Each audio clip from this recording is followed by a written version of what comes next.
کیا سنی یہ نہیں سمجھتے کہ رسول کریم صلی اللہ تعالی علیہ وسلم جانے کائنات ہے، روح کائنات ہے، بلکہ جانے ایمان ہے؟ ہر مسئلے کی اصل میرے آقا صلی اللہ تعالی علیہ وسلم سے ہے، نبی پاک صلی اللہ تعالی علیہ وسلم سے سارے کمالات جڑے ہوئے ہیں۔ صحابہ کرام اس مسئلے کو اچھی طرح سمجھ چکے تھے، اسی لیے اپنی زندگی میں سب سے زیادہ پرائیورٹی، سب سے زیادہ اہمیت کسی بات کو دیتے تو میرے نبی پاک کی ذات۔ جانتے وہ سارے رشتے انہوں نے ایک طرف رکھے تھے، میرے مصطفیٰ کریم کا رشتہ الگ ہے۔ اس چیز میں جب تم واپس آ جاؤ پھر دیکھ لینا، قوم کے اندر ہی نہیں بلکہ پوری کائنات میں مولا تعالیٰ تمہارا غلبہ کیسے پیدا کرتا ہے۔ حضرت انس بن نضیر ایک صحابی ہیں، حضور صلی اللہ تعالیٰ علیہ وسلم کے رازدار صحابی، حضور اکرم صلی اللہ علیہ وسلم ان کے گھر میں ہیں۔ مکہ سے ایک خط آیا، نبی پاک صلی اللہ علیہ وسلم نے انس بن نضیر سے کہا مہر بند لفافہ ہے، اس کو کھولو اور پڑھو۔ کھول کر کے انہوں نے پڑھا، مکہ والوں کی سازشوں کا اس میں ذکر تھا، جنگ لڑنے کی تیاریاں تھی۔ حضرت انس بن نضیر نے خط بند کیا، میرے آقا نے فرمایا یہ تیرے اور میرے درمیان راز ہے، کہیں پتہ نہیں چلنا چاہیے۔ کہا ٹھیک ہے یا رسول اللہ صلی اللہ علیہ وسلم، میں رازوں کی حفاظت کروں گا۔ بند ہو گئی۔ اللہ کے نبی صلی اللہ علیہ وسلم باہر تشریف لے گئے، انس بن نضیر کی بیوی گھر میں تھی اور بیوی دروازے کے پیچھے یا دیوار کے پیچھے تھی۔ جب نبی پاک صلی اللہ علیہ وسلم باہر چلے گئے تو آئی، انس بن نضیر بہت محبت کرتے تھے اپنی بیوی، یہ جوان تھے حضرت انس بن نضیر۔ بیوی آ کر پوچھتی اے میرے شریک حیات سرتاج انس بن نضیر، بتاؤ رسول اللہ سے کیا باتیں ہو رہی تھی؟ انہوں نے کہا تم کو اس میں کیا دخل ہے؟ میری تمہارے سے محبت وہ اپنی جگہ پر، میرے مصطفیٰ کے رازوں کا مقام الگ ہے۔ کہا کہ بتا تو صحیح کیا بات ہو رہی تھی؟ انس بن نضیر نے کہا یہ نہیں بتا سکتا۔ تو بیوی نے کہا نہ بتانا نہ بتاؤ، میں سب سن چکی ہوں، خط آیا ہے مکہ سے، اس میں یہ لکھا ہوا ہے، میٹر سن چکی تھی بیوی۔ اتنی بات تھی، حضرت انس بن نضیر نے اپنی بیوی کا گلا پکڑ لیا، گردن پکڑ لیا، کہا اس وقت تک میں تیری گردن سے ہاتھ نہیں ہٹاؤں گا جب تک خود رسول اللہ مجھے نہیں کہیں گے، اس لیے کہ میں میرے مصطفیٰ کریم سے غداری کبھی نہیں کر سکتا۔ اسی حالت میں لے کر کے آئے جس بیوی سے سب سے زیادہ محبت کرتے ہیں، لیکن بات جب میرے مصطفیٰ کی آ جائے کوئی رشتہ نہیں، کوئی رشتہ نہیں۔ اسی کو حضور تاج الشریعہ بدر الطریقہ مرشد طریقت رحمت اللہ تعالیٰ علیہ نے فرمایا تھا، نبی سے ہو جو بیگانہ اسے دل سے جدا کر، نبی سے ہو جو بیگانہ اسے دل سے جدا کر دے، پدر مادر برادر جان و مال ان پر فدا کر، چاہے کوئی بھی۔ سنو، بیوی کا گلا پکڑ کر کے لائے، نبی پاک صلی اللہ علیہ وسلم ابھی راستے میں تھے، پوچھا کیا ہوا انس؟ کہا آقا کہیں ایسا نہ ہو جائے میں غداری کے جرم میں ہمیشہ کے لیے معذوب ہو جاؤں۔ میری بیوی نے دیوار کے پیچھے سے آپ کا راز سن لیا، اس کا کیا کیا جائے؟ اگر آپ فرمائیں تو میں اسے ختم کر دوں۔ نبی پاک صلی اللہ علیہ وسلم نے مسکرا کر فرمایا انس کیا وہ میری صحابیہ نہیں ہے؟ تیری بیوی ہے، میری صحابیہ نہیں ہے؟ کہا یا رسول اللہ آپ پر جان نچھاور کرتی ہے۔ میرے آقا صلی اللہ علیہ وسلم نے فرمایا چھوڑ دو اس کی گردن، تو بھی رازدار ہے وہ بھی رازدار ہے۔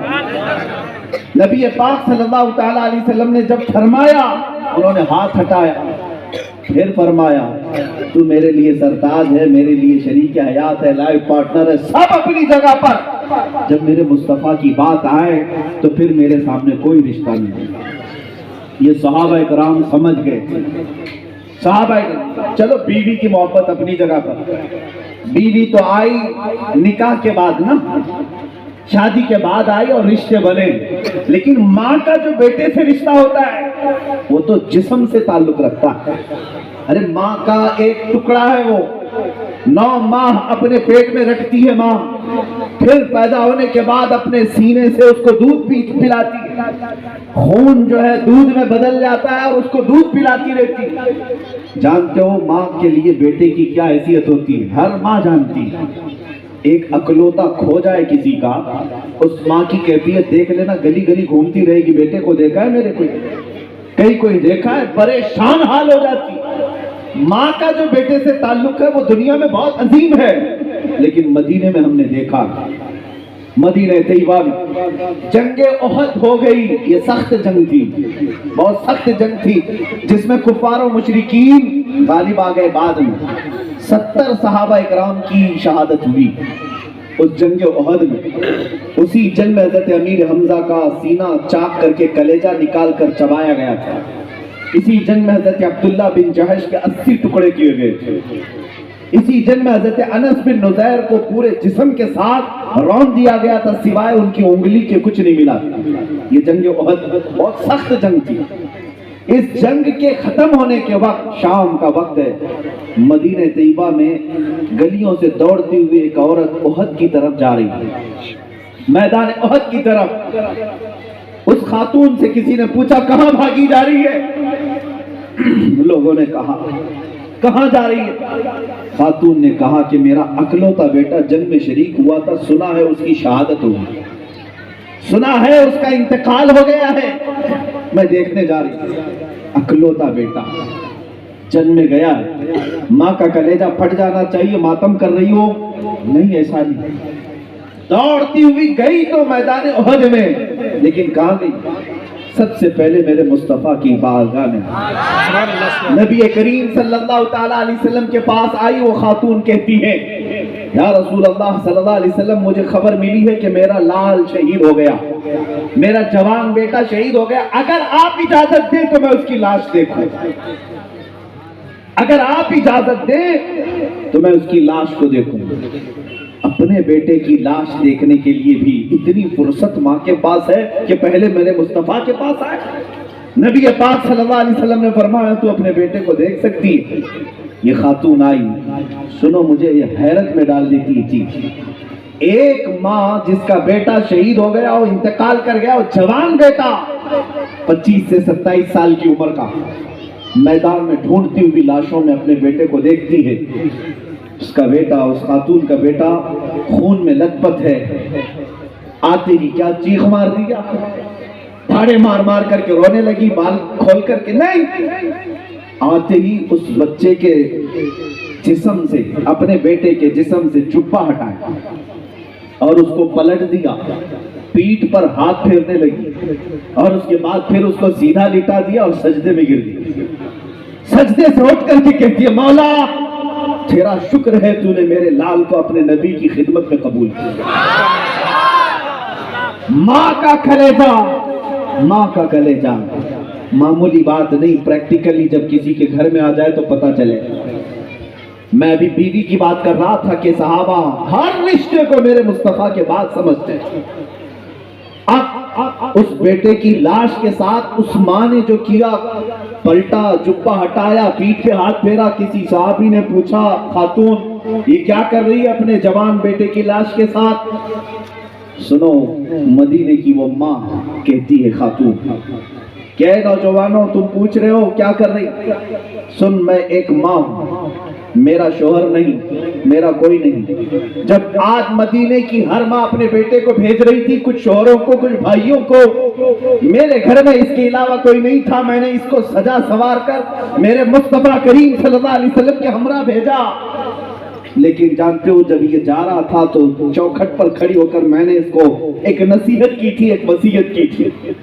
اپنے بیٹے کو جانے کے وقت خاتون یہ سمجھا کر بھیج رہی، بیٹا یاد رکھنا جنگ میں جا رہا ہے، نبی پاک کے لیے جا رہا ہے، حالات کبھی بھی بے قابو ہو سکتے ہیں، کبھی پلہ ادھر کا کبھی پلہ ادھر کا بھاری ہو جاتا ہے، کبھی دشمن غالب آ جاتے ہیں، کبھی ان کی طرف سے تیر تلوار چل جاتے ہیں۔ بیٹے کو ماں سمجھا رہی ہے چاہے جیسا بھی سخت وقت ہے میرے مصطفیٰ کا ساتھ چھوڑ کر کبھی نہ جانا۔ ماں اپنے بیٹے کو نصیحت کر رہی اور پھر ایک جملہ کہتی ہے، قسم خدا کی، قسم خدا کی، وہ خاتون کہتی ہے بیٹا اگر تو جنگ کے سخت ہونے کے وقت، دشمنوں کے غلبے کے وقت میدان چھوڑ کر بھاگتے ہوئے پیٹھ سے زخم کھا کر کے مرا تو میں اپنا دودھ معاف نہیں کروں گی۔ ماں نے یہ نصیحت کی تھی۔ وہ کہتی ہے میں اپنے بچے کو جانے کے وقت یہ نصیحت کر کر بھیجی تھی۔ اب جب مجھے پتا چلا کہ یہ جنگ سخت ہو گئی تھی، کفار غالب آ گئے تھے، تو مجھے ڈر لگا کہیں میرا بیٹا بھاگتے ہوئے تو نہیں مارا گیا، میدان چھوڑ کر جا تو نہیں رہا تھا۔ میں اپنے بیٹے کی لاش دیکھنے نہیں آئی، یہ دیکھنے آئی کہ کس حال میں مرا۔ میدان میں آتے ہی وہ خاتون کہتی میں نے سب سے پہلے اس کا جبہ ہٹا کر اس کی پیٹھ پر ہاتھ پھیر کر کے دیکھا کہ کوئی زخم پیچھے سے تو نہیں کھایا، بھاگتے ہوئے مارا تو نہیں گیا۔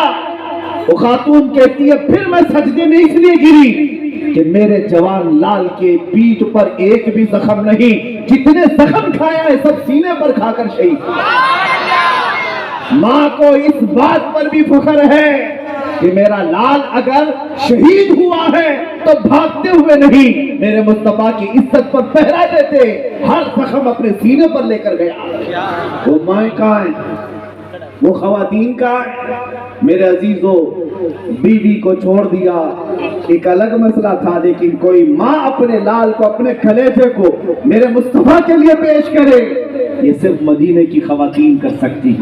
جانتے ہو ایک جنگ کے موقع پر نبی